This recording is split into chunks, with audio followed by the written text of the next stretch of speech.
Toda mulher que está assistindo já teve aquele momento em que pensou: como, meu Deus, eu fui cair nessa? Ou como eu não vi os sinais. Agora, doutora Abby, como alguém que está entre o 1% dos melhores profissionais da área de detecção de mentiras, linguagem corporal e persuasão, você usa suas habilidades e ensina o FBI e o Serviço Secreto a pegar os bandidos. Então, para quem está ouvindo e quer aprender, quais sinais podemos começar a observar rapidamente que indicam: sim, ele está mentindo e te enganando? Quando alguém mente, precisa equilibrar mais tarefas e sofre sobrecarga cognitiva. Então, se eu estou dizendo a verdade, tudo o que preciso fazer é ir lá e buscar essa informação. Então, pode ser muito difícil tentar lembrar exatamente o que aconteceu, mas eu só preciso ir buscar a informação. Se eu mentir, preciso buscar a informação e lembrar o que já te falei. E eu preciso lembrar, ok, o que eu ainda não te contei, que se eu contar, vai te dar pistas sobre o assunto em que eu estou mentindo. E eu fico pensando, meu Deus, eu preciso controlar meu corpo, porque a gente sabe que você vai me analisar para ver se eu estou falando a verdade e não entregar nada. Existe uma demanda cognitiva maior quando as pessoas estão tentando enganar. Então, o que acontece é que temos essa sobrecarga cognitiva, ou seja, eu fico tão focada no que estou dizendo que alguns sinais acabam escapando pelo corpo, e esses são sinais de estresse. Nós só temos uma quantidade limitada de recursos cognitivos. Então, se eu estou focada no que estou dizendo e nisso e naquilo, só consigo direcionar uma certa quantidade de energia. Se eu estiver mentindo, fico tentando fazer várias coisas ao mesmo tempo, como lembrar o que já falei e o que ainda não falei que pode me denunciar. Tem muito mais energia sendo direcionada para isso. Então, minha capacidade de me manter composta e não deixar que esses sinais de estresse apareçam é menor. Você enfrenta estresse alto e sobrecarga cognitiva. Ou seja, se você consegue identificar quais são esses sinais no corpo que mostram um estresse elevado, isso não confirma que alguém está mentindo, mas é a primeira parte. A detecção de mentiras tem duas partes. Isso permite que eu identifique sinais de estresse no corpo. Por exemplo, ao te questionar sobre um assunto, posso notar esses sinais em determinadas áreas, ao fazer perguntas e perceber seu estresse. Preciso voltar a isso depois. Você une detecção de sinais não verbais e perguntas inteligentes. Então, vamos passar por alguns dos sinais não verbais. Sim, vamos lá. Agora, um dos meus favoritos é o gesto de se tocar. E isso porque é algo tão automático. Então, o ato de se tocar e de se acalmar, por exemplo, junto às mãos, ou muitas vezes tocamos os lábios ou o rosto quando estamos com o estresse elevado. Agora, sabemos que esse é um comportamento inato e evoluído porque houve um estudo feito com mulheres grávidas em laboratório. Não sei como esse estudo passou pelo comitê de ética, mas eles estressaram as grávidas. Meu Deus. E eles olharam para os fetos e viram que eles tocavam o próprio rosto. Os fetos tocaram seus rostos? Isso mesmo, quando a mãe ficou estressada. Há mais hormônios do estresse no corpo. Isso faz todo sentido. Sim, isso mostra que é um comportamento inato, algo que não aprendemos, apenas fazemos naturalmente. Agora, quando estamos sob estresse elevado, nosso sistema nervoso fica hiperativo. Agora, o que queremos fazer é, nosso sistema nervoso simpático está ativo. Queremos ativar o nosso sistema nervoso parasimpático. Ele atua contra o simpático. Então, quando você tem esse aumento da atividade cardiovascular, o que eles vão tentar fazer é acalmar essa ativação do sistema nervoso. Quando nos tocamos, isso ativa o sistema nervoso parasimpático. É por isso que nos tocamos. Agora, vamos começar tocando mais frequentemente os lugares com mais terminações nervosas, pois enviam sinais ao cérebro mais rápido para acalmar. Onde você acha que há mais terminações nervosas? Dedos. As mãos. É por isso que você costuma ver muito isso. Como a nós, o rápido. E pensa em pessoas que são ansiosas por natureza, ou seja, não apenas ansiosas agora, mas que têm uma personalidade ansiosa. Roer as unhas, esmalte. E roem as unhas. Então isso te mostra que pode ser alguém que geralmente tem muita ansiedade. Ao ler os sinais de estresse deles, lembre-se de que provavelmente mostrarão mais sinais que pessoas que não são ansiosas por natureza. Mas é por isso que quando alguém está mentindo, muitas vezes você vê isso. E frequentemente nossos lábios têm muitas terminações nervosas. O mesmo acontece com o nosso nariz. Essas coisas acontecem. Onde eles tocam, há muitas terminações nervosas. Por isso, pessoas estressadas geralmente não costumam segurar o joelho. Eu sei que faço isso. Eu puxo o meu rabo de cavalo. Você. E nossos folículos capilares têm muitas terminações nervosas. É por isso que as pessoas, quando estão nervosas, muitas vezes nem percebo. Meu marido notou isso em mim antes de eu saber. Um dia ele perguntou: "O que foi?" Eu disse: "Como assim?" Ele disse: "Você está mexendo no cabelo." Fiquei surpresa. É um sinal? Ele falou: "Você nunca mexe no seu cabelo e eu nem tinha pensado nisso, mas o cabelo não tem terminações nervosas." mas o folículo tem terminações nervosas. Então, quando você puxa, e é por isso também que existe uma diferença entre só tocar e aumentar a pressão. Às vezes, quando você está estressada, pressiona as pálpebras, onde há muitas terminações nervosas. O que isso faz para aliviar o estresse? Tipo, em termos de comportamento, pressionar as pálpebras ou fazer isso não muda o problema que causa o estresse, mas todas nós fazemos isso. E é porque isso faz nosso corpo se acalmar. Mas há diferença entre, por exemplo, eu fazer isso, esfregar minhas mãos uma na outra, ou esfregamos os nós dos dedos. À medida que o estresse de alguém aumenta, a pressão aumenta. Então, elas podem passar de puxar. E eu realmente sempre gosto de colocar uma ressalva de que só porque alguém faz isso não significa que está mentindo. Talvez estejam estressadas por outro motivo e estejam passando por uma transferência de excitação. Talvez tenham discutido antes ou seja algo natural delas. Lembre-se, falamos de padrões, não só de um comportamento isolado. Elas puxaram o cabelo, estão mentindo. Procure vários sinais, como esse toque em si mesma. E você também tem comportamentos repetidos? Por exemplo, bater o pé. Sempre que algo é uma demonstração repetitiva, fico batendo a caneta. E eu percebo que às vezes estou batendo a caneta freneticamente e penso, preciso relaxar, preciso me acalmar. As pessoas batem o pé ou fazem algo de forma repetitiva ou andam de um lado para o outro. Então, esses movimentos repetitivos, não importa quais sejam, podem acalmar o corpo.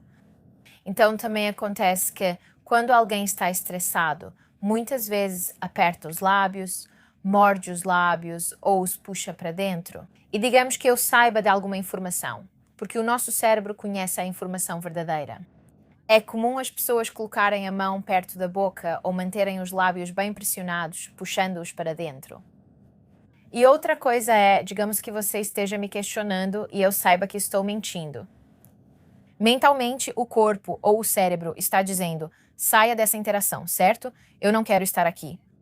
Então, o nosso corpo vai entrar em modo de fuga, porque está dizendo, fuja, fuja, há perigo. Então, esse modo de fuga vai resultar em sinais não verbais. Porque muitas pessoas dizem, comunicação não verbal é só bobagem, é só pseudociência. E, na verdade, os sinais não verbais são a expressão externa de um estado interno. Quando o nosso sistema nervoso está em modo de luta ou fuga, isso se traduz em comportamentos não verbais. Porque se o meu cérebro está dizendo saia, saia, saia, o que vai acontecer é que ele vai começar a tentar preparar meu corpo para se mobilizar. Se estou em modo de luta, fico agressiva, vai se preparar para a ação. Por isso, quando alguém está com raiva e agressivo, estufa o peito, pois o sangue vai para a parte superior do corpo, para os braços e para os bíceps. Quem quer escapar está com medo. Se você me questiona e eu minto, o sangue vai para a parte inferior do corpo para prepará-la para se mover. Então é por isso que os pés são um ótimo indicativo se alguém quer escapar. Então, se eu disser para você que há perigo, saia correndo da sala, mas use primeiro a parte superior do corpo, certo? Simplesmente não é natural, porque naturalmente seus pés precisam se mover. Então é isso que o cérebro vai mobilizar. Então, quando queremos escapar de uma situação, os pés começam a se mover em direção à saída. É fácil notar quando alguém quer sair de uma conversa. Os pés apontam para outro lado. Você percebe aquele bater dos pés. E, curiosamente, no meu doutorado, descobri que quando imitamos os movimentos da parte inferior do corpo, isso é mais eficaz para construir cooperação do que quando movemos a parte superior do corpo. Por que isso? Frequentemente, ao falar, o ato de falar controla a parte superior do corpo, o que fica mais evidente. Quando notamos alguém nos imitando, pensamos se estão zombando ou copiando, e percebemos isso de forma consciente. Ao imitar a parte inferior do corpo, lembre-se de que temos neurocepção. Ainda estou assimilando informações sobre os comportamentos da sua parte inferior do corpo, mas não faço isso necessariamente de forma consciente. Isso tende a passar mais despercebido do que imitar, por exemplo, movimentos dos braços, que são mais evidentes. Então, ainda tem o mesmo efeito inconsciente, mas é menos provável que seja percebido. Meu Deus. Então, e de novo, é realmente difícil perceber sempre essas coisas porque são inconscientes. Simplesmente estar informada sobre elas é a melhor defesa. Certo. Faça isso de novo. Então, uma vez que você percebe isso, você disse que o segundo estágio é fazer perguntas. Então, me mostre, digamos, perguntas progressivas. Vou fazer um cenário com o qual muitas pessoas do meu público têm dificuldade. Então, digamos que elas estão preocupadas que o parceiro esteja traindo. Elas não têm certeza. Então, você começa a perceber os sinais de ansiedade. Você começa a perceber o estresse. Quando perceber os sinais, que perguntas fazer e o que observar para entender o que está sendo revelado? Tudo bem, pessoal, já voltamos com a doutora Abby, mas por um segundo, se você quer construir sua confiança, aumentar seu amor próprio e estabelecer limites para poder se impor, então aperte o botão de se inscrever ali embaixo para ser notificada toda vez que sair um novo episódio. Minha amiga, você não está sozinha. Vamos fortalecer nossa confiança juntas. Inscreva-se para receber notificações. Agora, vamos ao episódio. Certo, então quando você perceber esses comportamentos não verbais, enquanto estiver conversando de modo geral, você deve fazer uma anotação mental de quando eles aparecem. Então, em que parte da conversa o estresse estava no auge? Porque isso te diz algo e você não quer apontar isso na hora, certo? Você só quer guardar essa informação mentalmente. Ok, isso é algo para o qual eu quero voltar depois, porque quero perguntar de outra forma mais tarde para ver se obtenho a mesma resposta. Você pode me dar um exemplo? Então, digamos que eles estão falando sobre quando estavam com os amigos e esbarraram nessas pessoas. É nesse momento que você percebe sinais bem acentuados de estresse. Vou anotar. Você anota. Você dá um tempo porque não quer que eles fiquem com essa informação na cabeça. Certo? Isso ficará na memória de curto prazo deles sobre o que contei. Se for genuína, está na de longo prazo. Então você deixa isso. Você volta a isso depois, quando a memória de curto prazo não estiver mais ativa, sobre o que você conversava com eles. A informação permanece igual. Minha técnica favorita é essa, porque é muito divertida. Pode falar o alfabeto ao contrário? Não. O que fazer, certo? Você segue A, B, C, D, E, F, A, B, C, D, E, F, G até o fim. Acho que consegui passar. Você segue A, B, C, D até o fim pela segunda vez. Não dá para simplesmente voltar tudo, né? Você lembra na ordem em que aprendeu. Agora, quando estamos falando a verdade, eu posso inverter a história porque estou reproduzindo ela na minha cabeça como um filme. Quando mentimos, mentimos seguindo uma ordem. Então, o que eu estava fazendo naquela hora? E depois, e depois, e depois. Então, quando você me pergunta sobre isso, eu sigo a sequência. Quando você pede para inverter e não diz, tá bom, me conta de trás para frente, certo? Você encontra jeitos de perguntar. Você estava aqui, depois, onde estava antes? Porque agora eles têm que ir daquela ordem até o final e depois voltar. Então, quando você quebra a ordem, não só... Porque normalmente a gente diz, bom, me conte o que você fez. Eles conseguem te contar tudo. Você quer quebrar a ordem para que eles não possam simplesmente ir a B, C, D, F, G. ABC. Então você faz desse jeito. E também levando em consideração a perspectiva, porque não só todos nós mentimos seguindo uma ordem e também mentimos a partir de uma perspectiva. Do meu ponto de vista, o que eu estava fazendo. Quando dizemos a verdade, fica mais fácil sair da situação e observar o que estava acontecendo. Quando alguém está mentindo, é muito mais difícil se colocar como um observador. Então, elas se colocam na situação em vez de observar. E quando mentimos sobre o que estávamos fazendo, fica muito mais difícil quebrar esse padrão. Ok, então, o que seu amigo teria visto? Seu amigo estava lá. O que ele viu? Porque agora não é impossível, obviamente, mas exige mais esforço cognitivo. E novamente, agora os sinais vão começar a aparecer. Então, essas são maneiras realmente simples de questionar que quebram a sequência em que as pessoas mentem, porque é isso que você quer fazer. Você quer interromper a sequência da mentira delas. Também gosto de fazer perguntas inesperadas, como quando dizem que estavam em algum lugar. Elas esperam perguntas como o que eu fazia, com quem estava, assim se preparam mentalmente para isso. Adoro mudar o foco, então pergunto, o que você comeu? Algo bem simples, porque se elas estivessem dizendo a verdade, sabe, eu comi isso, né? Perguntar isso geralmente dá pistas de onde elas estavam. E elas não esperam esse tipo de pergunta, o que é ótimo. Elas podem dizer, eu comi um sanduíche da loja. O que é isso? Que tipo de sanduíche? Essas coisas de, eu não antecipei essa pergunta porque parece tão sem relação, mas isso te dá pistas de onde elas estavam e o que estavam fazendo. Meu Deus, que legal. Então elas poderiam dizer tipo, eu comi um burrito. Bem, onde você comeu um burrito? Porque eu não conheço nenhum restaurante mexicano naquela área. Exatamente. Porque também quando estamos em uma situação de muito estresse, não queremos pensar muito profundamente sobre tudo. Damos respostas muito rápidas. Então, ao pressionar por uma resposta, você vai extrair informações. E se você me fizer perguntas inesperadas e eu não tiver tido tempo de pensar, tipo, ok, o que essa informação poderia revelar sobre a minha situação? Então, esse tipo de pergunta é ótimo. E então, voltando aos padrões sobre o que mentimos, quando alguém está dizendo a verdade, você vê isso. Normalmente você tem esse momento antes do evento. Então, este é o evento. O pré-evento é o que leva ao evento. Então, talvez, se a pergunta sobre a mentira for sobre o que eu fiz quando saí, o pré-evento é se preparar para sair, o evento é estar fora e o pós-evento é o que aconteceu depois. Então, você tem essas 3 sessões. Pessoas que estão dizendo a verdade geralmente não prestam muita atenção ao pré-evento. Então, elas não vão te dar uma grande quantidade de informações porque querem te mostrar o evento real em questão. Tipo, isso não é sobre o que eu estava mentindo, certo? Eu estou dizendo a verdade. Então, não há muita informação antes do evento. Depois, eles te dão muita informação durante o evento. E também costumam te dar bastante informação após o evento. Eles tendem a te dar uma boa quantidade. E o pós-evento geralmente é emocional. Foi assim que me senti, era isso que ocorria no meu corpo. Pessoas que estão mentindo, em vez de tentarem te transmitir a verdade, estão tentando te convencer de que estão dizendo a verdade. Então, quem fala a verdade tenta transmitir. Mentirosos tentam convencer. Se eu quiser te convencer de que estou dizendo a verdade, o que devo fazer? Eu quero que você acredite que eu sou confiável. Quero que você acredite que vou ser honesta com você, certo? Eu vou dizer a verdade.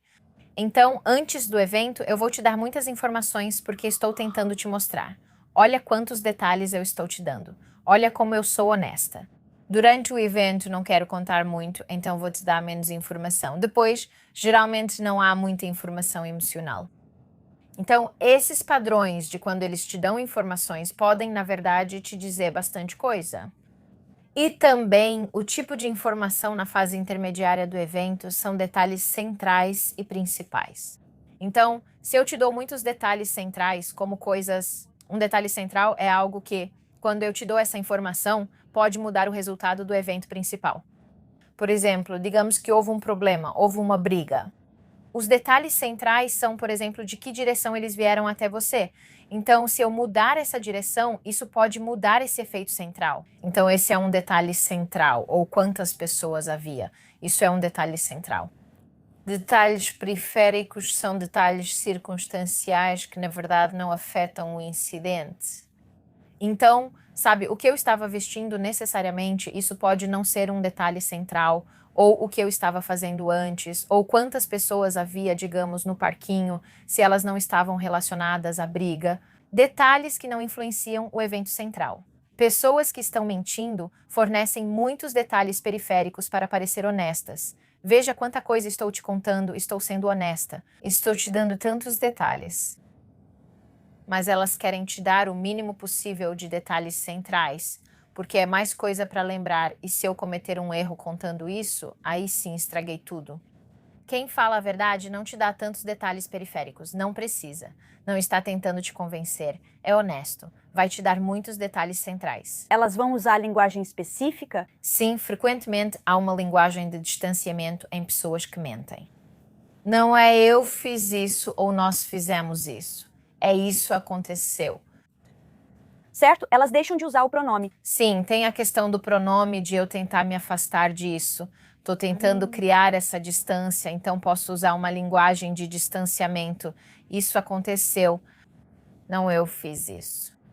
E conforme você usa a parte 2 de forma mais eficaz, mostrando técnicas de questionamento muito boas, a parte 1 se torna realmente importante. Então, a parte 1 é a comunicação não verbal e a parte 2 são as perguntas. Conforme você melhora as suas perguntas, agora começa a acontecer a sobrecarga cognitiva. Esses sinais não verbais acabam escapando. Era isso que eu ia perguntar. Se você pode, começa a pensar em aplicar mais pressão e ver se o estresse da pessoa aumenta, passando de enrolar o cabelo a estalar os nós dos dedos. É isso. E de enrolar o cabelo para puxar o cabelo, certo?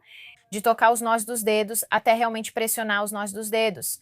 Então, se eu estiver usando perguntas inteligentes, por exemplo, vou usar aquela técnica dos 8 BCD, o efeito de ordem reversa. Se eu usar isso, estou aumentando a carga cognitiva, o que significa que fica muito mais difícil para mim controlar minha comunicação não verbal. Se eu estiver usando perguntas muito esperadas, perguntas bem básicas para as quais você já preparou mentiras, você não vai ter essa sobrecarga cognitiva. Assim, você terá menos deslizes não verbais e será mais fácil manter a compostura. A seguir. Então, se alguém sabe como transmitir sentimentos de segurança e confiabilidade, essa pessoa faz você se sentir segura. E é exatamente nisso que os grandes manipuladores costumam ser muito, muito bons. Tudo bem, Mahomi, concordamos que comer saudável quando se está muito ocupada é simplesmente impossível?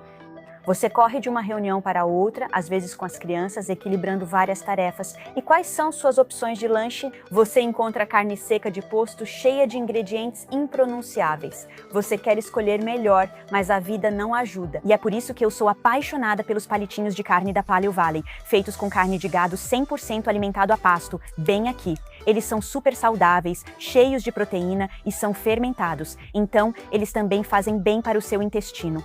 Sem porcaria, ingredientes duvidosos ou arrependimento. Eu simplesmente levo esses palitinhos para todo lugar que eu vou, inclusive na minha bolsa, porque meu marido sempre pega na minha mochila, na minha mesa do escritório, em todo lugar que eu vou. Porque quando a fome bate, eu não vou me contentar com qualquer coisa, e você também não deveria. Então vá lá e pegue 30 desses palitinhos de carne por apenas $36 agora mesmo. Clique no link nas notas do episódio para garantir seu estoque. Seu corpo e rotina vão agradecer.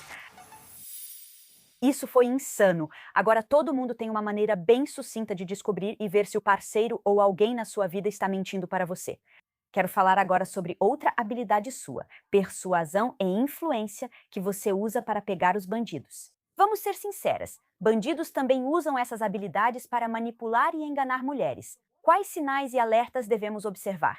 Para perceber que sim, ele realmente tem más intenções. Isso mesmo. Então, o cérebro realmente julga se alguém é confiável em apenas 33 milissegundos. E lembre-se, confiança tem. Ela tem duas partes, então é como se fossem dois lados de uma moeda. Tem o lado da percepção, que é como eu abro a porta. E então tem o lado do ser, que é como eu continuo nessa sala. Mas pessoas que são mestres da manipulação realmente dominaram essa percepção. Então, se elas fazem um pedido muito rapidamente, se dominam a percepção de confiabilidade, não precisam ser de fato confiáveis. Com a porta aberta, fazem o que precisam fazer e vão embora. Certo. Então, com essa percepção em 33 milissegundos, o que está acontecendo, o que você está percebendo e por que erramos tanto? Sim, então primeiro são os sinais não verbais. Porque se você pensar, em 33 milissegundos você pode ter uma conversa e no segundo em que alguém entra na sala, nós já julgamos essa pessoa. E isso se chama neurocepção. Então, neurocepção é só uma palavra sofisticada para dizer, basicamente, o sistema nervoso está constantemente monitorando o ambiente o tempo todo. Foi assim que evoluímos e tudo o que captamos. Aí a gente pensa, ok, é seguro ou não é seguro? Porque essa é a base da sobrevivência. É seguro ou não é seguro? E é realmente simples assim. Então, o cérebro faz isso o tempo todo com tudo. Ele capta tudo, cada imagem, cada som, cada cheiro, cada pequeno movimento que você faz. Essa janela está aberta ou fechada? Sabe o tamanho do cômodo e tudo mais. Mas isso é muita informação, é muita coisa para absorver de uma vez só. E o cérebro em si consome muita energia. Então, ele representa 2% da nossa massa corporal, mas consome 20% da nossa energia. Ele tenta pegar atalhos e novamente veja quanta energia ele consome. Porque existem estudos que analisam jogadores profissionais de xadrez e quando eles estão em uma partida profissional, eles queimam a mesma quantidade de calorias que um atleta correndo uma maratona. Uau! O gasto de energia de um pensamento realmente profundo é tão alto, a gente não percebe que é por isso. Às vezes, ao trabalhar, ensinar ou usar o laptop, você sente como se tivesse corrido uma maratona. Você fica exausta porque o cérebro consome tanta energia. Então, se você pensar em tudo isso, pense no que o cérebro vai tentar fazer. Ele vai tentar simplificar tudo porque não consegue lidar com tudo chegando ao mesmo tempo. Então, ele simplifica. Ele absorve tudo isso e pensa, é seguro? Não é seguro? Tenho certeza de que você já entrou em uma sala e pensou. Tem algo errado, não sei porquê, mas tem algo que não está certo. Deixa eu sair daqui ou deixa eu ficar e investigar se você realmente não tem noção nenhuma. Mas você também tem essa sensação? Às vezes você conhece alguém e fica tipo... Eu não gosto dessa pessoa e não sei porquê. Quando falo com os investigadores, recebo esse retorno. Eles ficam assim. A pessoa entrou na sala e eu simplesmente senti que tinham algo a esconder, senti que eram perigosos. Também já aconteceu o oposto. Conhecemos alguém e logo sentimos que é uma pessoa incrível. Não sei porquê, mas ela transmite tanta segurança e veja o efeito disso. Tá pegando todas essas informações e te enviando um sinal, dizendo ao seu sistema nervoso para entrar em modo de luta ou fuga. Agora mesmo. Essa é aquela sensação no estômago de que eu não estou segura? Ou está ativando o sistema nervoso parasimpático, fazendo você se sentir calma e dizendo que está seguro. E o que tudo isso significa é que nós não estamos cientes do que o nosso sistema nervoso está fazendo o tempo todo. Mas isso se traduz em uma sensação. Então, se alguém sabe como projetar sentimentos de segurança e confiança, essa pessoa faz você se sentir segura. E é exatamente nisso que os grandes manipuladores são realmente bons. E esse é o problema quando se trata de ensinar comunicação não verbal, porque eu ensino que, se você quer ter sucesso, sabe, eu ensino mulheres a se posicionarem, a terem impacto, mostrarem poder e realmente dominarem um ambiente. Você precisa dominar essas características, mas para saber se está sendo manipulada, deve reconhecer quando outra pessoa as domina. Então, sabe, isso é tanto uma coisa boa quanto ruim. Meu Deus, foi tão bom, adoraria aprofundar mais, realmente ótimo. Agora vamos falar do lado bom e ruim. Você pode explicar algumas dessas coisas não verbais, como identificar sinais bons e ruins, para avaliarmos nesses momentos? Eu vejo isso como um tipo de treinamento. E eu acho que é uma frase do Bruce Lee que diz: não tema o homem que faz 1000 chutes uma vez, tema o homem que faz um chute 1000 vezes. Quando penso nisso, vejo o que você vai nos ensinar como um guia de treinamento, um modelo, por assim dizer. Assim, com o tempo, podemos treinar a nós mesmas para chegar ao ponto em que, em 33 milissegundos, a gente sabe é hora de sair. Sim. Então, o problema é que o bom e o ruim parecem iguais. Esse é o problema. Então, se você quer ser percebido como confiável, você mostra certos sinais, mas pode realmente ser confiável ou não. Porque, sabe, falamos sobre isso. Há a percepção e quem você realmente é, os dois lados da moeda. Se você é, mas não é percebida como confiável, então as pessoas podem não te dar oportunidades. Então você precisa aprender como ser percebida como confiável. Se você não é, mas é percebida como tal, talvez essa porta se abra para você. Então eu ensino as mulheres a terem as duas coisas. Mas, novamente, o problema é que as manipuladoras experientes têm essa primeira percepção. Então, podemos passar por quais são esses sinais para as mulheres, tanto para, como você se impõe, como você parece confiável e também como você reconhece. E se essa sensação de confiança for artificial? Então, o principal é quando você sente esse sentimento de confiança. É sobre aprender a reconhecer que esses sentimentos são apenas sentimentos, só isso. Eu sinto que você é confiável, sinto que você me passa segurança. Sentimentos mentem, sentimentos mentem. Sinto que posso compartilhar minha vida com essa pessoa sem ser julgada. Eu sinto que posso ser vulnerável, sentimentos mentem. Então tudo se resume à consistência ao longo do tempo, porque você pode ter 3 interações com alguém. A pessoa parece tão incrível, tão maravilhosa. Quando estamos fingindo uma persona, digamos que eu esteja parecendo muito organizada e quero conseguir um cargo, tenho um emprego importante que eu realmente quero, e você está decidindo, essa é a pessoa certa? Eu pareço muito organizada, pareço muito estruturada, pareço, muito comunicativa. Com o tempo, é muito difícil sustentar uma imagem, é realmente difícil manter uma persona falsa. O único critério para confiar em alguém é a consistência do comportamento ao longo do tempo. Esse é o problema dos relacionamentos, pois há a tendência ao conhecer alguém de quem você realmente gosta. Tende-se a querer garantir isso rapidamente por medo de perder a pessoa, levando ao comprometimento precoce e depois que você se compromete com algo. Nós temos esse desejo de ser consistentes, essa autocoerência, então, já que tomei essa decisão, preciso mantê-la. E uma vez que você se compromete com uma pessoa, se fizer isso muito cedo, ela pode manter aquela persona falsa. 1 mês, 2 meses, talvez 3. Nesse ponto, você já está tão envolvida emocionalmente. Quando isso acontece, e talvez até financeiramente, fica muito difícil ir embora. Quando aquela consistência começa a mostrar que, na verdade, não existe consistência. Isso é falso. O que eles estavam prometendo não é verdadeiro, e muitas vezes eles vendem sonhos e coisas desse tipo. Mas porque você se apressou nisso, sente que eles são confiáveis e acaba assumindo esse compromisso. Bem, agora você está presa ou agora você se sente presa. Isso é ótimo. Ok, então agora me explique esses passos. Então, em 33 milissegundos, você percebeu, tipo, se eles são confiáveis? Sim, me diga algumas coisas que você observa. Sim, e então eu adoraria passar para a próxima etapa. Sim, então primeiro, bem simples mesmo, um sorriso realmente bom e genuíno. Perceber um sorriso eleva a oxitocina no cérebro. E enquanto falamos sobre essas coisas, quero que as pessoas percebam que só o fato de alguém demonstrar isso não é algo negativo, certo?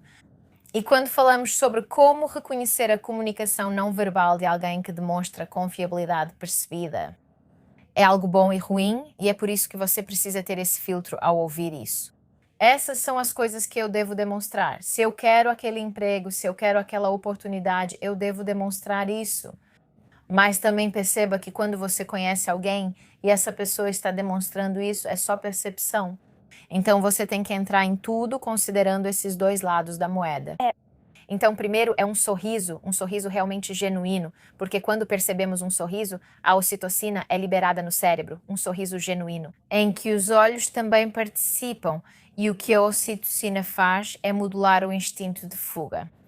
Quando você está ansiosa, algo natural ao conhecer alguém pela primeira vez, como em uma entrevista, geralmente existe um nível de ansiedade ou incerteza na pessoa. A ocitocina diz: "Ei, eles são seguros agora." A ocitocina é muito mal compreendida, não é completamente positiva. Mas quando se trata de cooperação, é disso que se trata a confiança. Você está tentando obter cooperação deles, seja cooperação financeira, você está tentando levá-los a adotar certos comportamentos, tudo se resume à cooperação. Eu digo que a ocitocina é para a cooperação o que o Batman é para o Robin. Embora talvez não seja exatamente como lemos, sobre o hormônio da confiança e do vínculo, ele ainda contribui para a confiança e cooperação.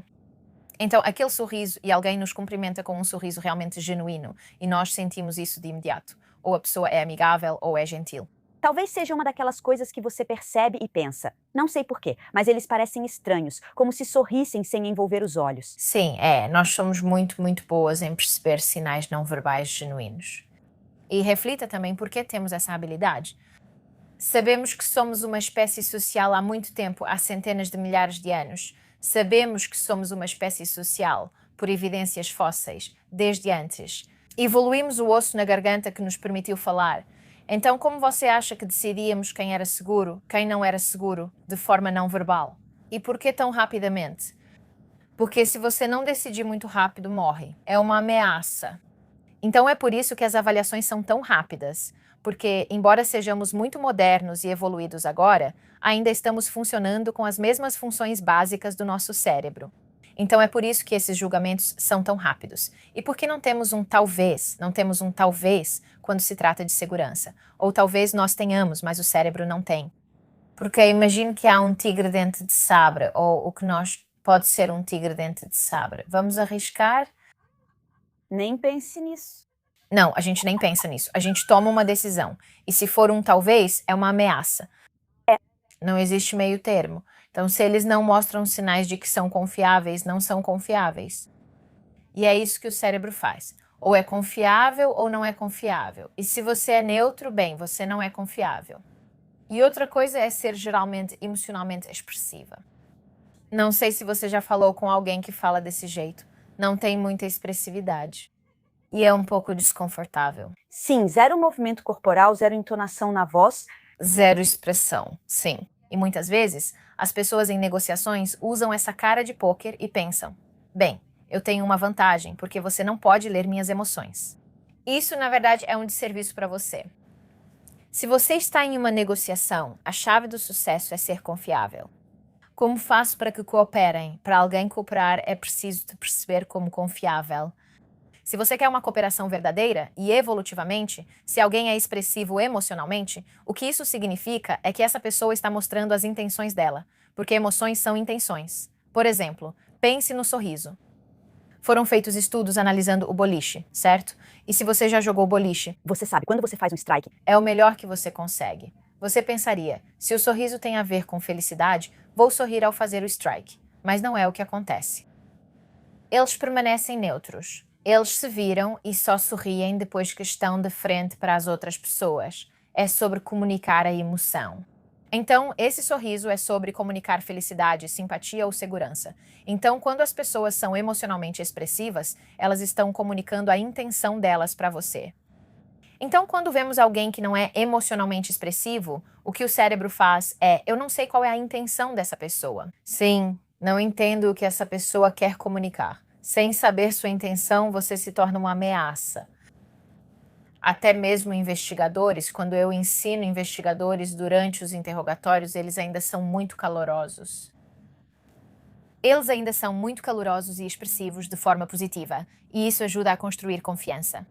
É por isso que narcisistas grandiosos conseguem fisgar as pessoas tão facilmente, porque quando eles entram em uma sala pela primeira vez, são muito expressivos. Eles sabem como fazer as pessoas se sentirem seguras, porque se eu entro e faço uma careta ou fico neutra com aquela poker face, eu não estou demonstrando que tenho uma intenção positiva. Eu estou demonstrando que tenho uma intenção negativa. Então, quando alguém consegue trazer pessoas para a sala e elas se sentem acolhidas, bem, ok, essa pessoa tem uma intenção positiva.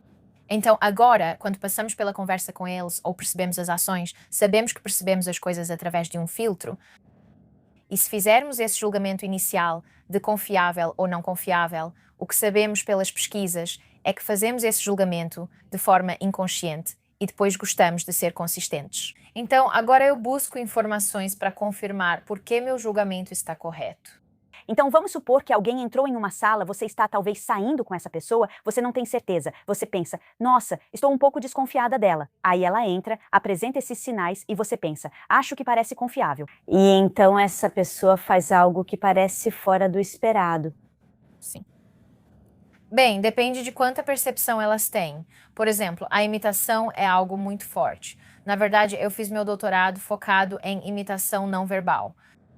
E quando alguém está em uma interação neutra ou positiva e imita a sua linguagem corporal, nós nos sentimos mais próximos dessa pessoa e isso cria confiança, calor humano e simpatia. Então, se elas estão fazendo muitas coisas e construíram essa conexão, as pessoas se sentem próximas delas e as veem como confiáveis e dominaram a arte de várias áreas diferentes da linguagem corporal. Elas também dominaram a arte da conversa. Frequentemente ignoramos quando algo parece fora de alinhamento. Quando há poucas coisas, podemos pensar, ok, tenho esse sinal e aquele. Ponderamos um pouco mais, mas geralmente preferimos observar padrões.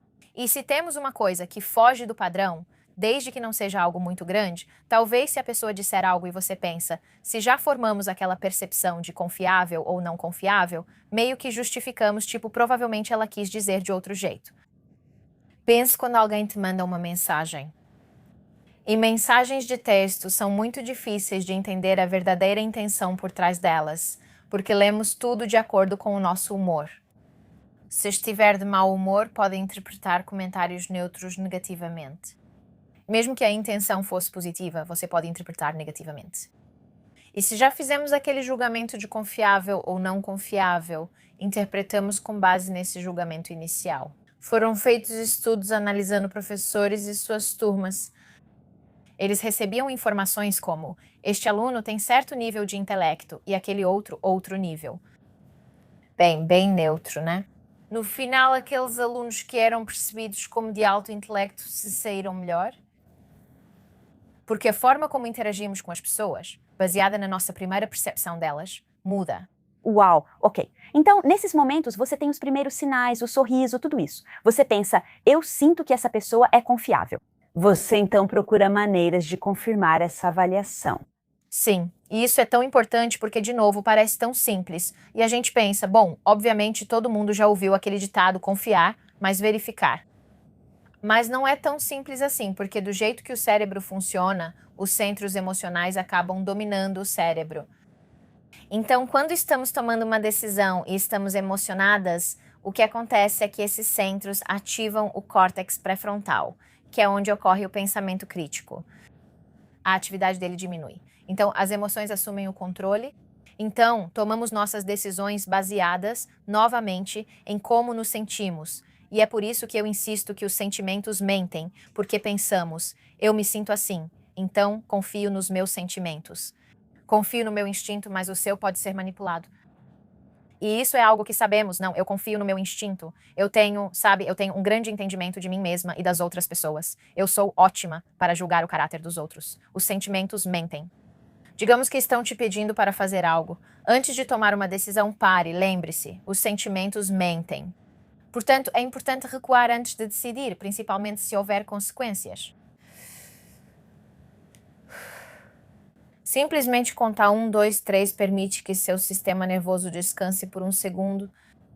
Se você ainda estiver emocionalmente abalado, por exemplo, em uma entrevista, diga: posso respirar um pouco? Ou você tem um copo d'água? Algo bem inocente. Minha garganta está seca. Posso pegar um copo d'água? Esse segundo, esse tempo, permite que você respire e que seus centros emocionais voltem a se ativar. E é aí que todos esses outros sinais que você percebeu começam a ser sentidos mais no seu corpo, em vez de você reagir automaticamente. Sentimos isso em nosso corpo. E quando sentimos isso, é isso que leva ao comportamento, porque muitas vezes deixamos nossas emoções ditarem nossas escolhas. E isso nem sempre é a melhor coisa a se fazer, mas muitas vezes nos ensinam: confie no seu instinto, confie no seu instinto. Mas, de novo, seu instinto está reagindo aos sinais que eles estão enviando. Eles podem mentir. Se alguém dominou a arte de parecer confiável, você pode pensar: bem, essa pessoa parece confiável.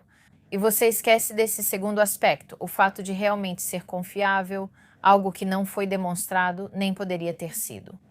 E eu vejo muitas mulheres dizendo: sabe, eu soube na hora. E você não pode. Você não sabe na hora, mas percebe que aspectos importantes estão presentes ao conhecer um parceiro.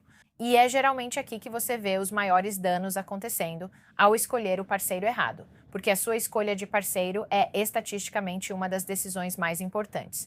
É a decisão mais importante para o seu bem-estar emocional que você vai tomar na vida. Quando dizem: eu soube na hora, sabia que ele era o cara certo.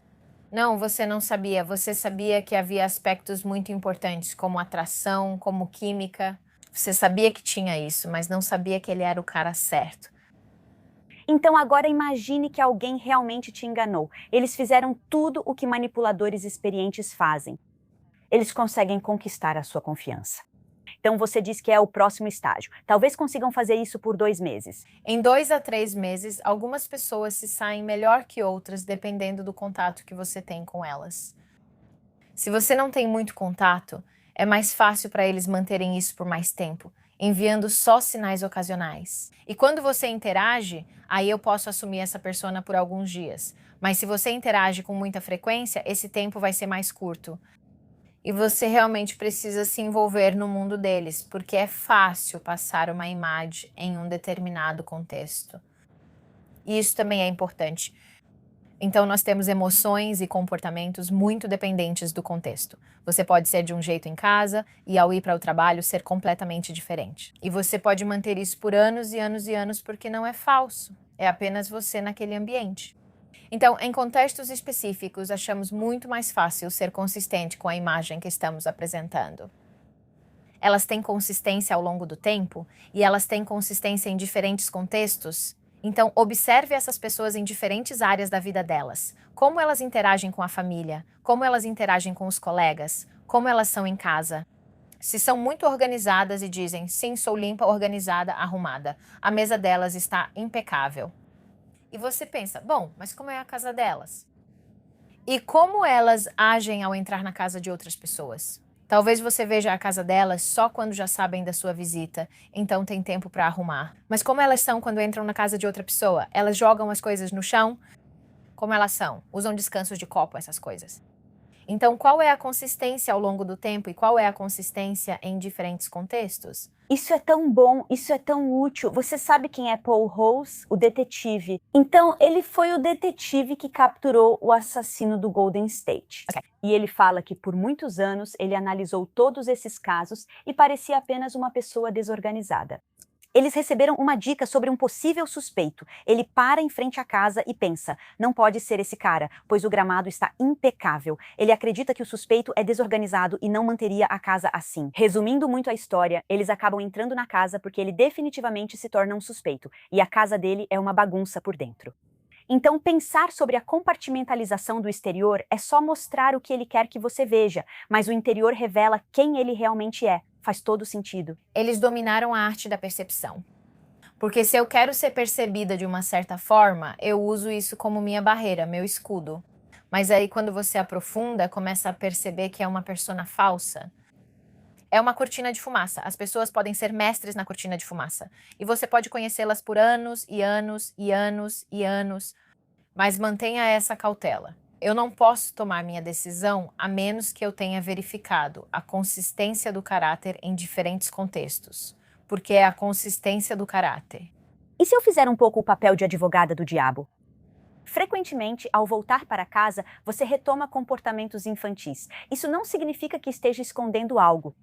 Sim, mas sua essência, seus valores, sua moral e a maneira como você trata as pessoas são diferentes. É curioso você dizer isso, pois comentei recentemente que não gosto muito de ir para casa porque me sinto como se tivesse 16 anos de novo. E eu ajo como se tivesse 16 anos de novo. E eu e meu pai temos uma relação maravilhosa. Mas quando estou em casa é tipo pai, e eu não falo com meu pai desse jeito.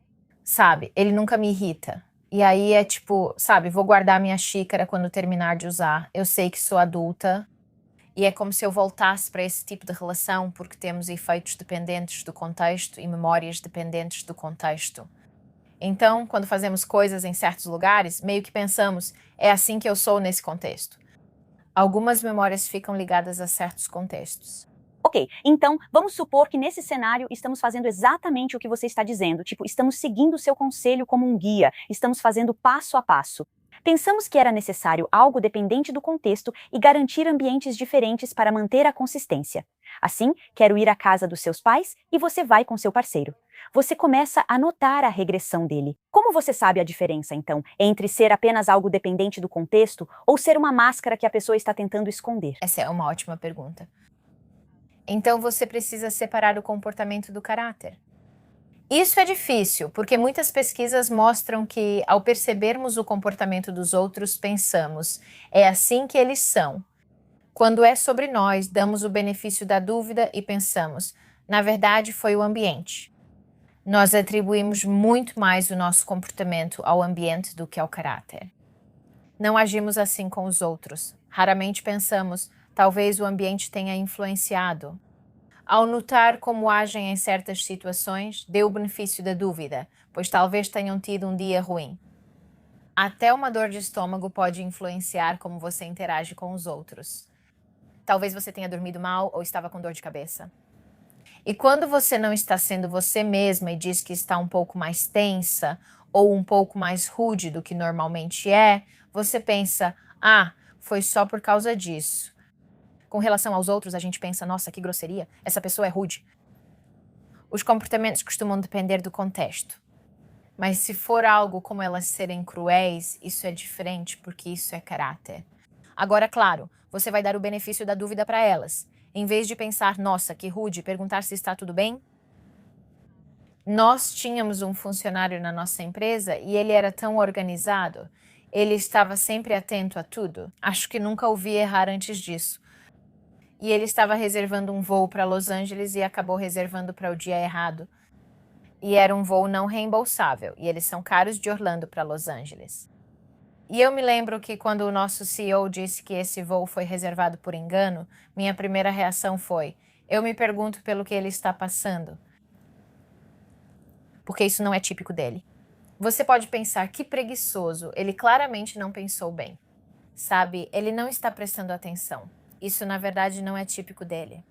Talvez ele só esteja passando por alguma coisa. Então, de novo, procure por coisas que mostrem o caráter, em vez de apenas aqueles comportamentos iniciais, porque comportamentos dependem do contexto. Caráter, moral e valores não dependem. Essa explicação foi ótima. Ok. Então as pessoas fazem isso ao visitar os pais do parceiro, certo? Agora, digamos que estão juntos há 2 ou 3 meses. Você fala então sobre a manipulação psicológica. Existem 3 coisas que alguém faria para tentar te manipular psicologicamente. Então, primeiro, suprimir pensamentos críticos. Sim. Eles nos atingem no emocional. Se não quero que você analise o que faço, também não quero que pense criticamente sobre nada.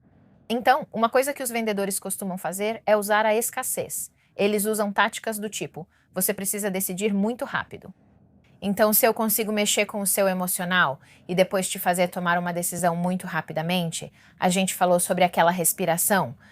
Não permito que você faça isso. Então, eu estou te fazendo tomar uma decisão enquanto você está tomado pela emoção.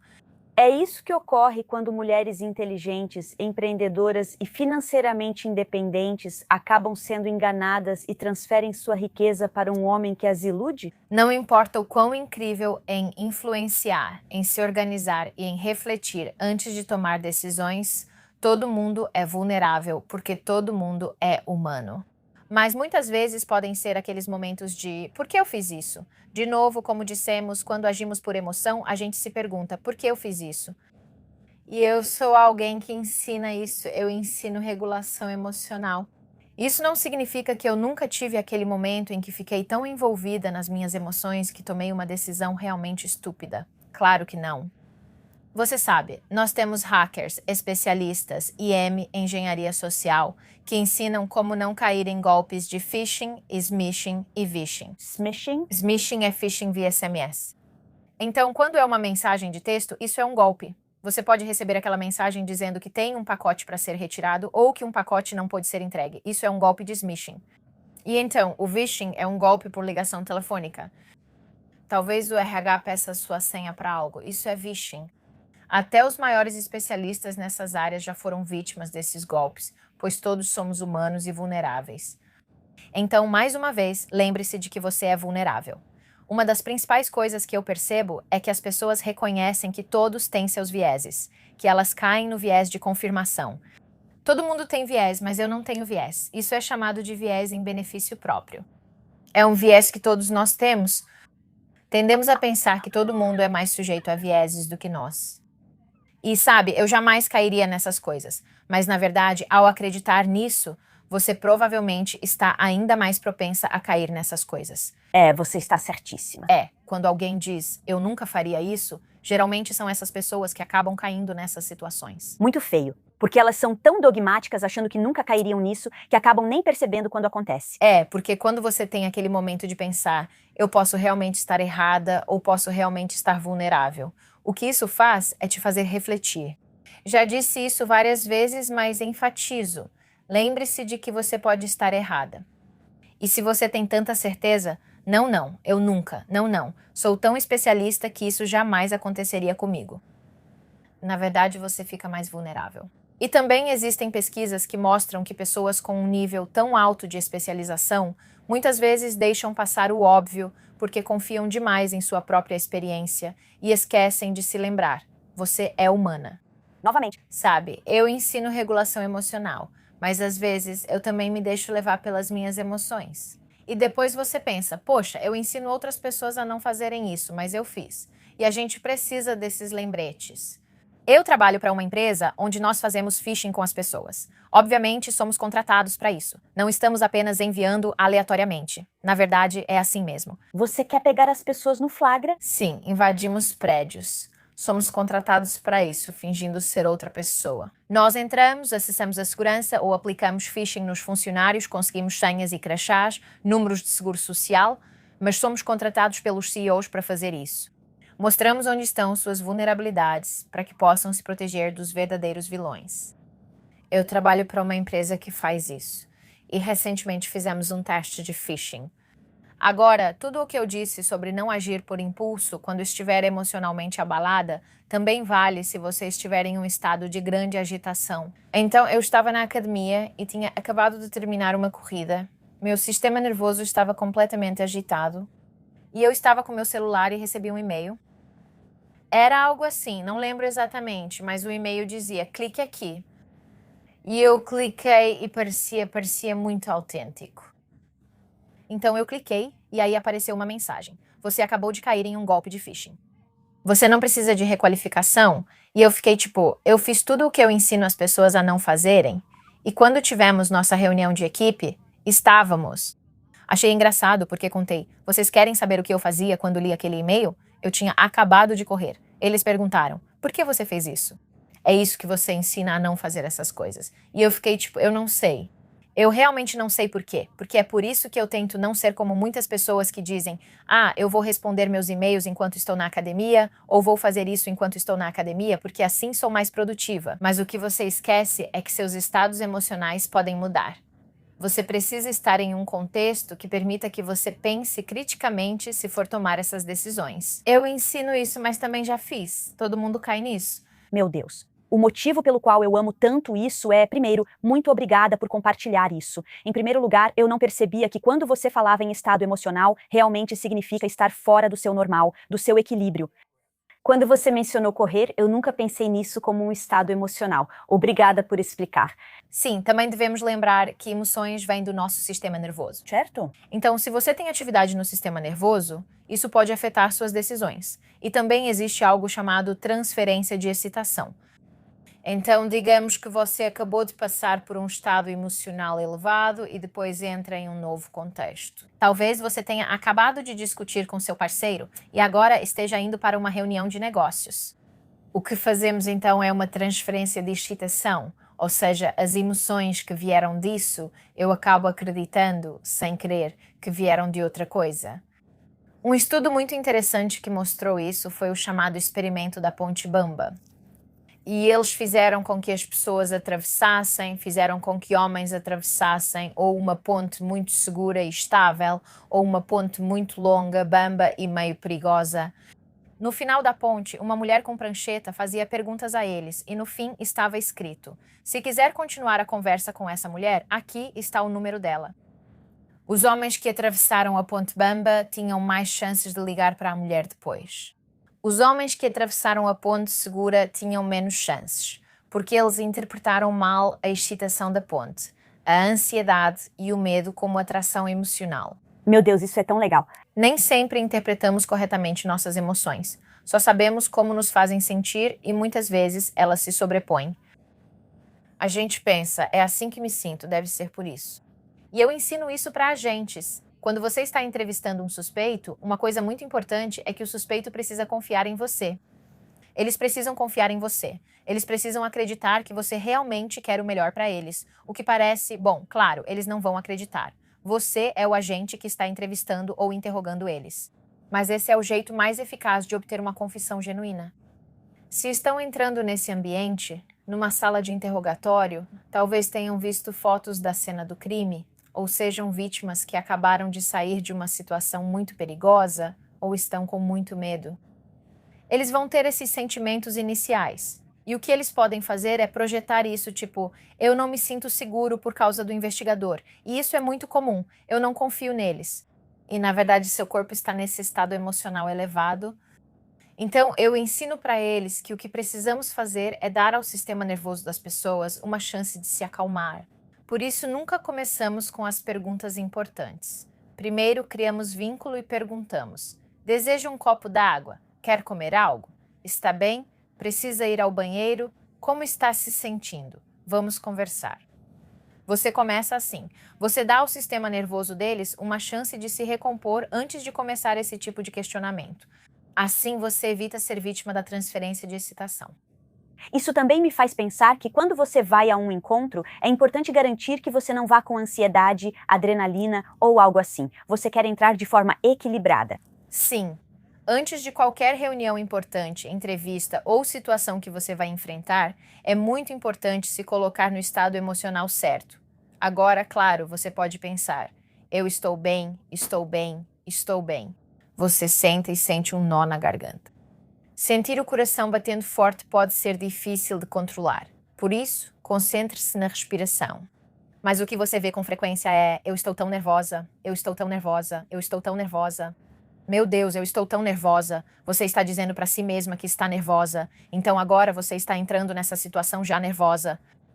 O cortisol é o hormônio do estresse. Quando você diz: meu Deus, estou tão nervosa, não consigo fazer isso, não vou me sair bem.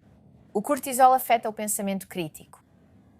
e também afeta a lembrança de informações. Então, se você pensa, eu não sou boa o suficiente, eu não sou boa o suficiente, eu não consigo fazer isso, e digamos você está respondendo perguntas. O cortisol pode bloquear a lembrança, precisa de informações. Então, é menos provável que você se saia bem. Se você tiver aquela conversa positiva antes, como pensar que está nervosa, mas consegue e lembrar que já fez isso antes ou que é boa o suficiente, você está diminuindo o nível de cortisol. Então, na verdade, você está se dando a melhor chance. E isso é algo que eu também ensino, que não se deve ser agressivo demais ao fazer perguntas.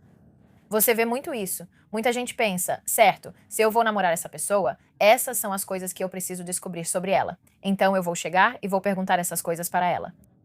Isso pode parecer agressivo. Pensamos que só estamos sendo assertivas. O que ocorre quando alguém acha seus métodos agressivos demais? Isso claramente eleva o hormônio do estresse.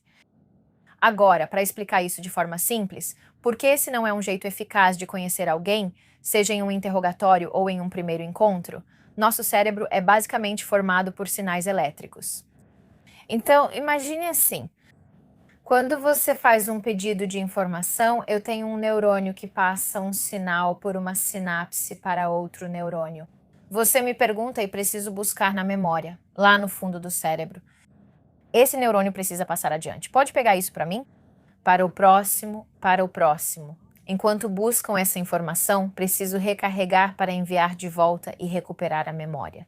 Agora preciso te passar a informação. É um processo de mão dupla. Se o estresse está alto, o neurônio sobrecarrega e passa o sinal adiante. Mas ao transmitir a informação, ele está carregado demais e não recarregou. Por isso, quando discutimos e alguém diz, então me dê um exemplo de quando fiz isso. E você fica... Eu sei. É muito assim, eu sei. Eu sei que você já fez isso antes, mas eu simplesmente não consigo acessar essa informação. E é porque os neurônios estão tão carregados que eles não conseguem se recarregar. Agora, você já esteve nessa situação em que seu parceiro está te questionando sobre algo e você, sem querer, fala errado ou lembra de algo de forma incorreta e aí ele se apega a isso. Você está mentindo, você está mentindo. E aí você fica tão frustrada porque pensa, eu não estou mentindo, eu realmente não estou mentindo. Você simplesmente não consegue organizar seus pensamentos. E muitas vezes isso acontece porque o ambiente neurológico agora está propício à desinformação. Se você acha que sua parceira está te traindo, eu continuaria fazendo perguntas, pressionando para ela ser honesta e tentando deixá-la desconfortável. Qual a melhor forma de fazer isso? A melhor maneira de fazer isso é você querer que ela esteja motivada, porque você precisa saber que existe uma motivação. Eu preciso dessa informação. Eu estou com raiva. Existem consequências, mas você não é insistente demais. Agora, o estresse vai estar alto. Então, o que você quer fazer é criar esse ambiente. E outro motivo muito importante pelo qual não queremos forçar demais é porque muitas vezes estamos percebendo esses sinais não verbais de estresse que não deveriam estar ali. Então, se alguém está mentindo para você, essa pessoa vai apresentar um certo nível de estresse porque tem o medo de ser descoberta. Ok, obrigada por compartilhar isso. Na verdade, eu gostaria de seguir em frente agora. Então, tivemos o número 1, que é suprimir nossos pensamentos críticos. Depois, o número 2, sequestrar nossos sistemas de recompensa. Então, quando estamos antecipando que alguém será cooperativo ou que alguém vai nos dar o que queremos, a dopamina é liberada e o sistema de recompensa também é ativado. Temos um sistema de recompensa no cérebro que, por exemplo, reage se eu disser você ganhou esse quiz e tem $2.000. O sistema de recompensa é uma recompensa física. Então, vem do estriado, que é uma região muito, muito profunda no cérebro, até o córtex pré-frontal. Então, novamente, isso é altamente evoluído, é profundo, é inconsciente. E isso significa, isso é maravilhoso, eu quero repetir.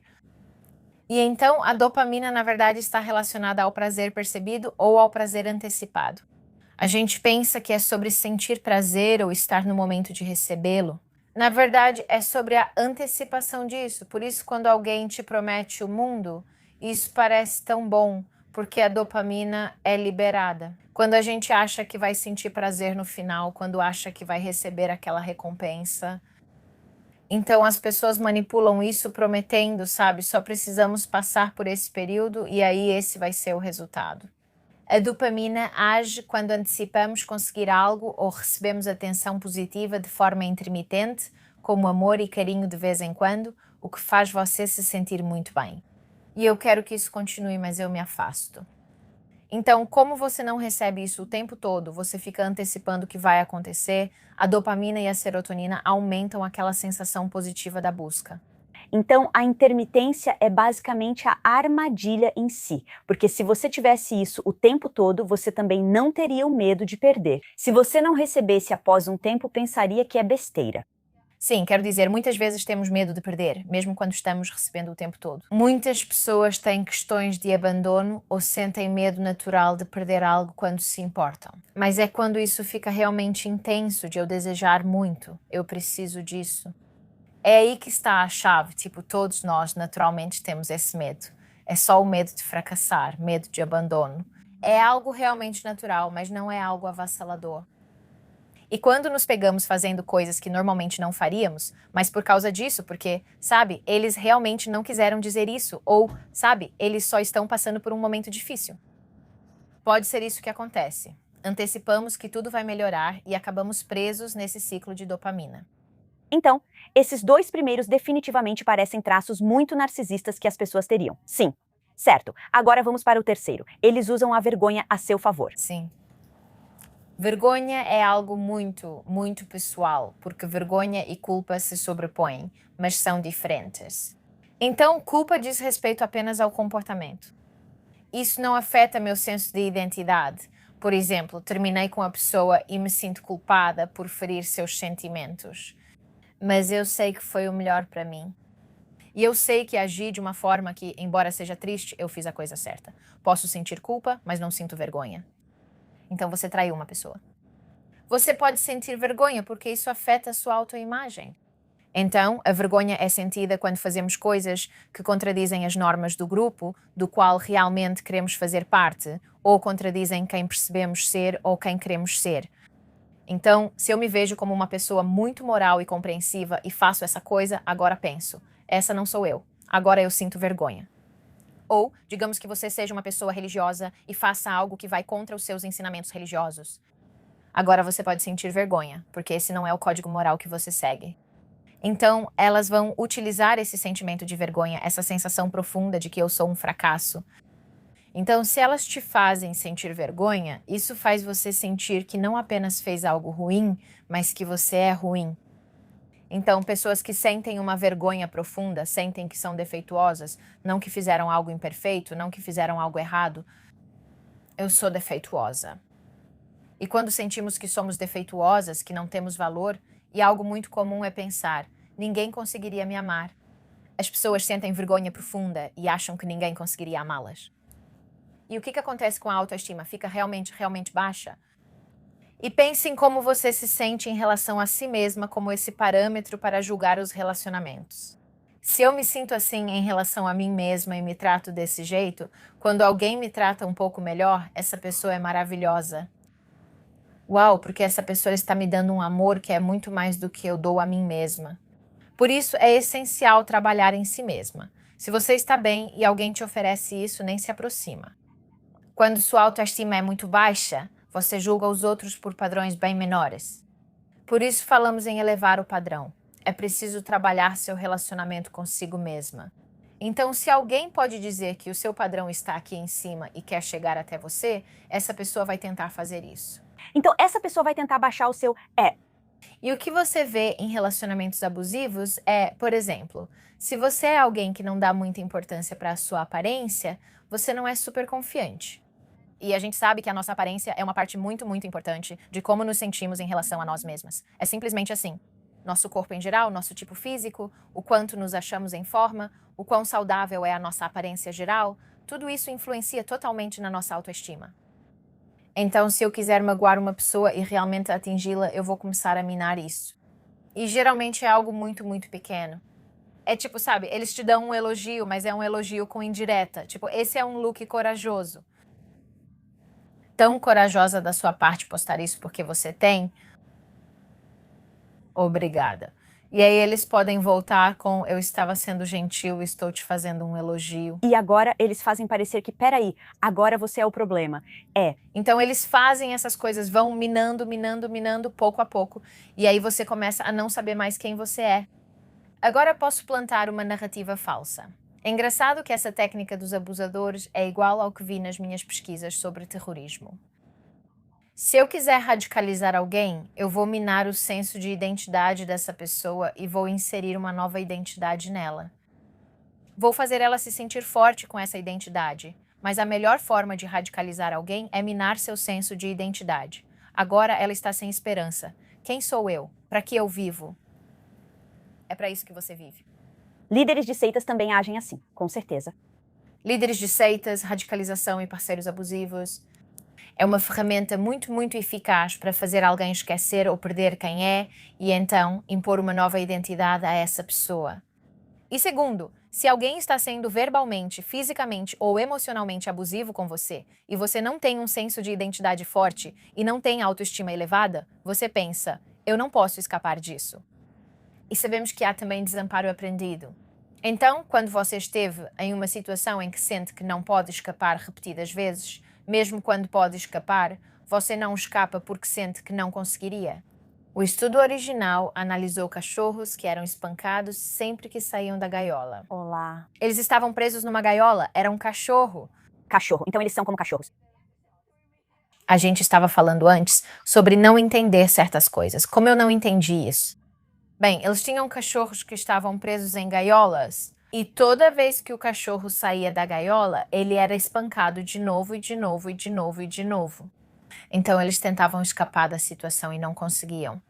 Quando retiraram a pessoa e deixaram a gaiola aberta, os cachorros não saíram, mesmo podendo. Não havia mais ameaça. Eles aprenderam, estou desamparado, eu não consigo fazer isso. É o mesmo em relacionamentos abusivos. Muitas vezes, as pessoas passam por algo repetidamente e você diz, bem, elas saíram desse relacionamento abusivo e depois entraram em outro. E você vê esse padrão se repetindo porque elas aprendem que é só isso que elas merecem ou que não são fortes o suficiente para lidar com isso. Elas aprendem que são impotentes. Então, elas voltam para esses padrões. E, de novo, nem sempre é algo consciente. A gente nem sempre pensa, eu não posso escapar. Muitas vezes é só aquela sensação de não, ainda tem perigo lá fora, porque lembre-se, é o nosso sistema nervoso. O sistema nervoso aprende que não há como escapar. Então, mesmo sem ameaça, o corpo permanece em modo de sobrevivência. Não, você não pode sair, tem que ficar. Em casos de abuso físico, muitos dizem, se alguém me batesse, eu sairia imediatamente. O que esquecemos é que isso não foi a primeira coisa que eles fizeram para fragilizar a pessoa. Antes de alguém ser fisicamente violento, geralmente ocorre muita manipulação emocional e verbal. Assim, elas acreditam não ser boas o bastante e que não podem sair desse relacionamento. Com a autoestima destruída, sentem-se incapazes de serem amadas. Também ouço muito. Se eu sair, nunca vou encontrar outra pessoa. Vou ficar sozinha para sempre. Meu ex disse exatamente isso e desculpa interromper, mas tudo que você fala lembra muito o que ele fazia tentando me envergonhar.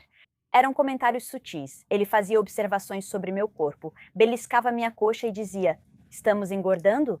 Essas pequenas coisas me fizeram achar que eu tinha autoconfiança suficiente para terminar com ele. Ele disse: "Ninguém vai te amar tanto quanto eu amo."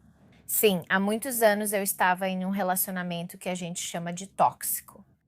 E minha autoestima estava muito, muito baixa. E eu me lembro que ele disse a mesma coisa. Se você me deixar, nunca vai encontrar alguém tão bom quanto eu. Como você se sentiu quando ele disse isso? Eu me senti tão pequena. Você acreditou nele? Sim. É. E é isso que eles fazem. Eles fazem você se sentir desse tamanho. Eles fazem você se sentir tão pequena e insignificante, porque quem iria me querer?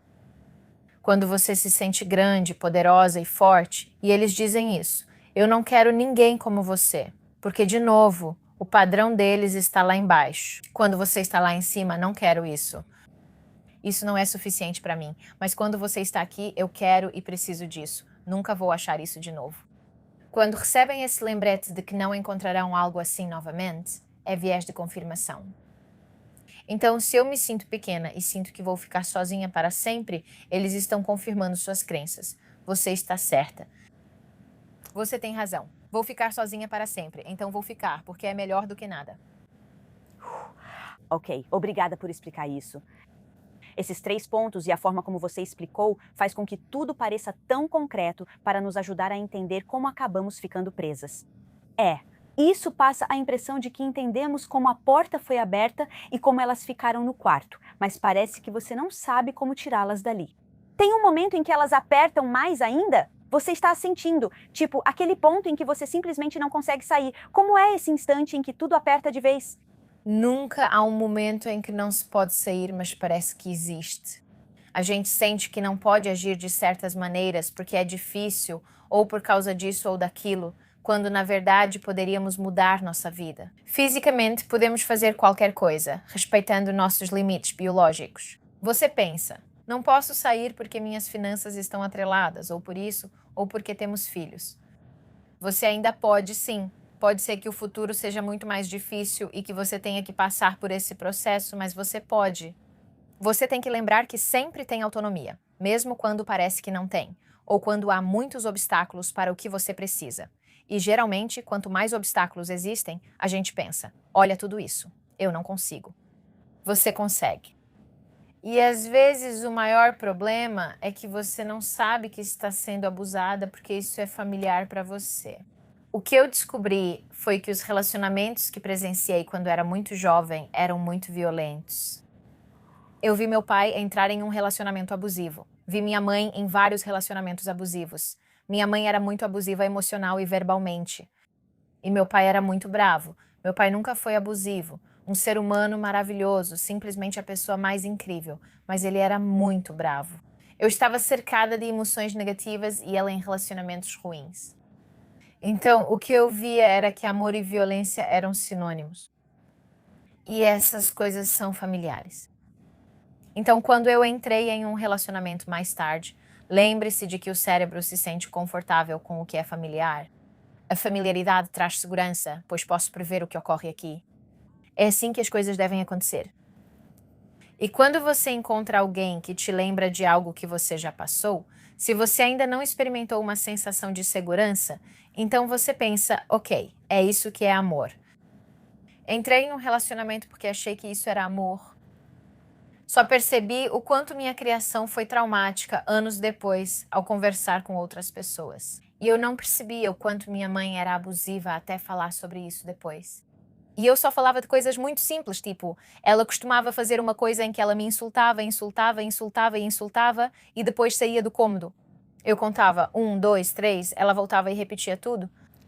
Era uma coisa muito comum. E eu lembro que meu pai nos deixava na casa dela e depois ia para a casa dele. Um de nós já ligava para ele. Ei, estamos chorando, a mamãe fez a gente chorar. Então ele vinha nos buscar. Tão comum, né? E eu não percebia o quanto isso era traumático. E eu lembro que ela costumava zombar de mim por estudar, porque eu era careta se eu não bebesse e coisas assim, tipo várias coisas diferentes. E ela era bem explícita sexualmente. Tipo, ela e os namorados dela, mas o noivo na época falava da vida sexual deles na mesa de jantar. Bem explícito. E essas coisas, elas eram tão familiares para mim. E eu lembro de ter uma conversa com alguém mais tarde. E a pessoa disse, fiquei traumatizada ao ouvir isso. E você pensa, isso não é normal. Isso é normal. E muitas vezes é preciso conversar com outra pessoa para perceber, isso não é normal.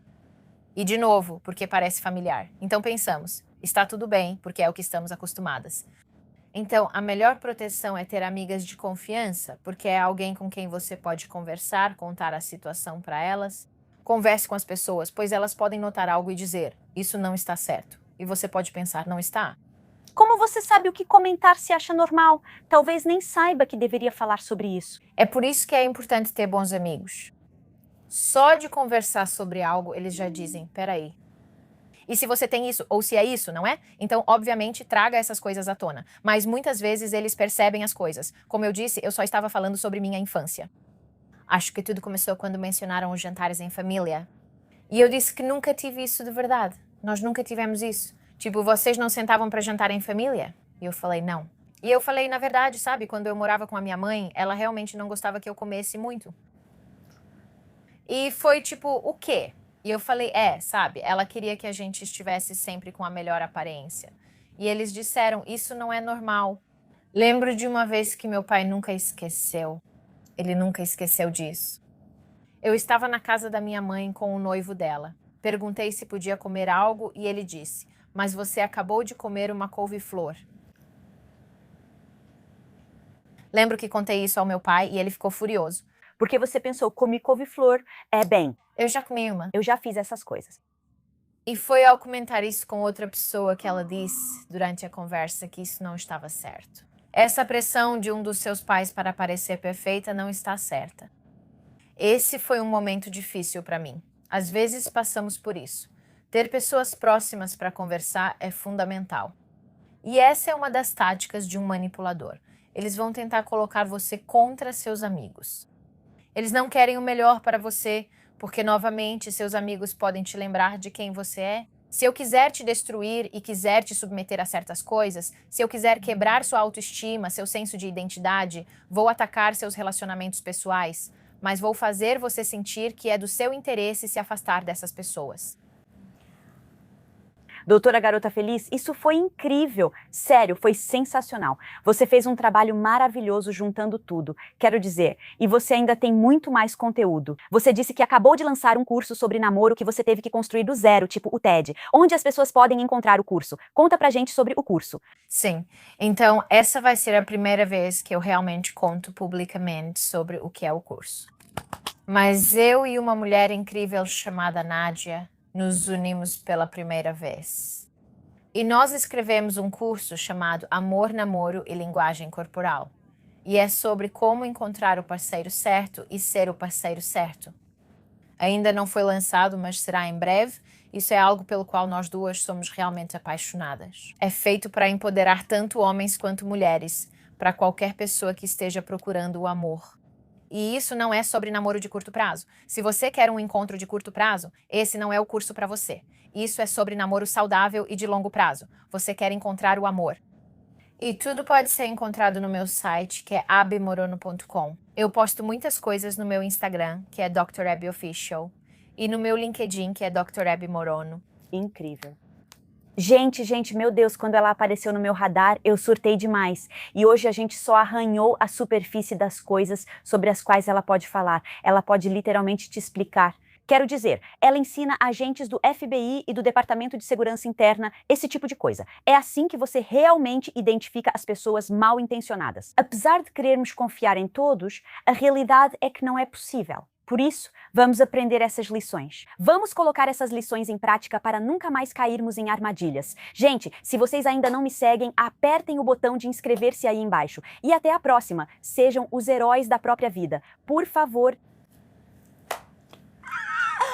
Meu Deus, isso foi tão divertido. Adorei as suas perguntas. Se você quiser ser capaz de detectar mentiras em apenas 4 segundos ou menos, então assista a este vídeo aqui. Kanye está fazendo algo que chamamos de exibição da virilha, mas a parte realmente perturbadora vem logo em seguida. E observe como o rosto dele muda quando damos play agora. Pare.